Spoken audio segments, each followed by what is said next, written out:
లక్ష్మి లక్ష్మి లక్ష్మిగా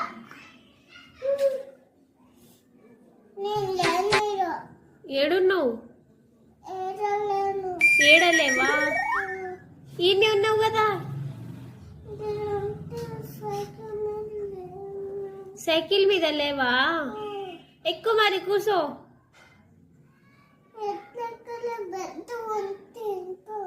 అది చాలా పెద్దగా ఉంది. ఓ మరి